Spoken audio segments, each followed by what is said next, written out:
27 आरो 28 डिसेम्बर 2025 इं मायथाइयाव तामुलपुर जिल्ला बर' थुनलाइ आफादनि 20थि बोसोरसालिया जथुमा आरो 52थि कुमारिघाटा दखरा दुलाराय बर' फरायसा आफादनि थान्दै जखनथाइ आरो कुमारिघाटा प्राइमारि बर' थुनलाइ आफादनि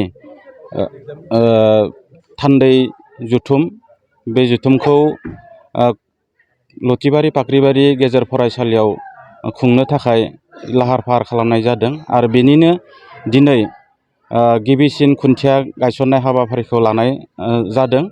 दा बे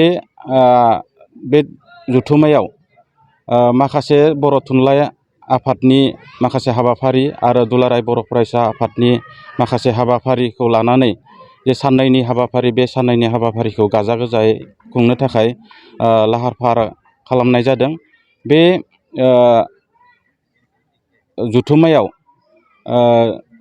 गाहाय आलासि महरै बर' थुनलाइ आफादनि लेङाइ आफादगिरि लोगोसे दुलाराय बर' फरायसा आफादनि गाहाय नेहाथारि बिथांमोना बे जथुमायाव गेवलां मेलाव बाहागो लागोन आरो बे मेलखौ जाफुंसार होनायाव बयनिबो हेफाजाबखौ आरसिनिफ्राय जों खावलायनाय जादों।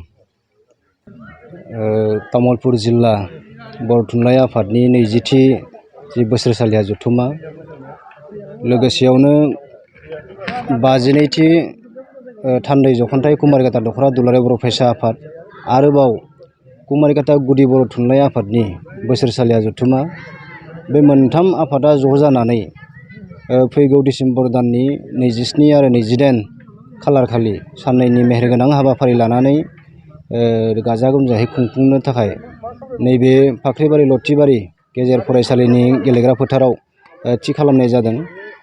बेनिनो दिनै गोथार मोनसे हाबाफारि खुन्थिया गायनाय हाबाफारि बे खुन्थिया गायनाय हाबाफारियाव दिनै गायसनगिरि हिसाबै दरं गाजुली बियाबनि मानिजाथाव MCLA आरो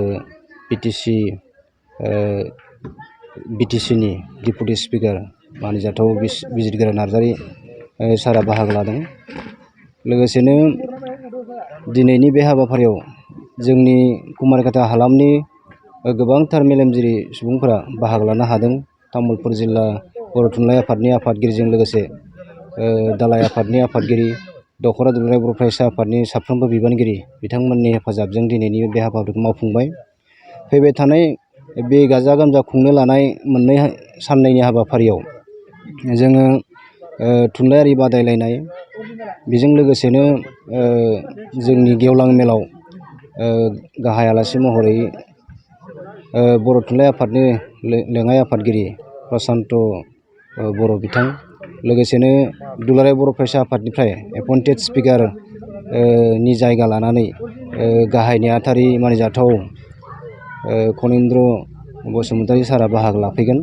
दा बेखायनो बे हाबाफारिया जोबोद गाजा गोमजायै कालारफुलै साननैनि हाबाफारिजों जागोन। बेखायनो गासैबो बे ओनसोलनि रायजो राजा लोगोसेनो मेलेमजिबि बिथांमोनखौ दिनै जोंनि बे साननैनि हाबाफारिखौ हेफाजाब होनानै जोबोद मोजां खुंफुंनो हानाय बादि हेफाजाब खालामनो हायो आं बेखौनो आसा खालामबाय आरो बयनिसिमबो दिनै फैबाय थानाय गोदान बोसोरनि 2026 इं मायथाइनि गोदान बोसोर बेखौ आङो गिबियै आंनि गोसो गोरबोनिफ्राय गाहाम हामलायनाय जासिनानै बेखिनियावनो फोजोबबाय। गोजोन्थों।